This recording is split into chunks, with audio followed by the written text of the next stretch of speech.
In this insightful discussion, veteran investor and Berkshire Hathaway Vice Chairman Charlie Munger shares his perspective on the ever-evolving political climate surrounding Taiwan and its potential implications for the semiconductor industry. Munger delves into the intricate dynamics of the semiconductor business and reflects on the challenges and opportunities it presents. How should we think about the political climate around Taiwan and the long-term impact on the semiconductor industry? Specifically, do you see the CHIPS and Science Act favorably? Well, the semiconductor industry is a very peculiar industry. In the semiconductor industry, you have to take all the money you've made, and with each new generation of chips, you throw in all the money you previously made. So it's compulsory reinvestment of everything if you want to stay in the game. Naturally, I hate a business like that. At Berkshire, we like a whole lot of surplus money to come in that we can do something else with. And of course, now, if you're enough ahead of it, like Taiwan Semiconductor is, that may be a good buy at these prices. It's not at all clear to me that they're not going to succeed mightily. But it's a difficult, it's a business with enormous promise for the big winner. But it's a difficult business in requiring everybody to keep increasing the bets on and on with all the money. And so it's not perfect, that semiconductor business. Charlie Munger highlights the unique and challenging nature of the semiconductor industry.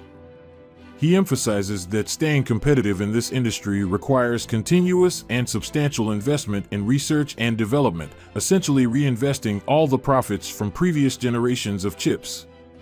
While companies like Taiwan Semiconductor may succeed, it's a high-stakes game with significant uncertainty. Munger suggests that despite the potential for substantial returns, it's not a perfect business due to the constant need to increase bets in the form of investments. But remember when Intel owned the world? Intel was once the Taiwan semiconductor business of the world. Yeah.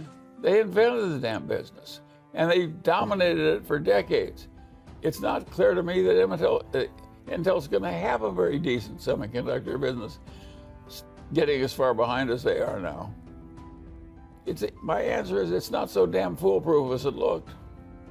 Even with the incentives to build plants here in the United States, like Intel is doing in Ohio? Well, of course, that will really help, but they're borrowing the money. There's no indication the government is going to forgive the loans or something. It's not like the recent loans to business where they said, we'll loan you the money, and then it was a way of, go keep the money.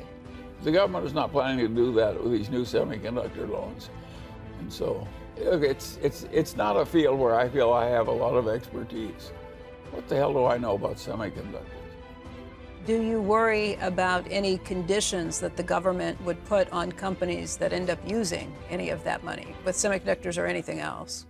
Well, of course, all of that, it's deeply intertwined with government policies of both China and the United States. So I would rather have something that's more foolproof myself. But I do think Taiwan Semiconductor is the strongest semiconductor company on earth. So I'm a big admirer of what they've achieved. It's just incredible what they've achieved. Speaking of things you like better, And by the way, it may be a wonderful investment.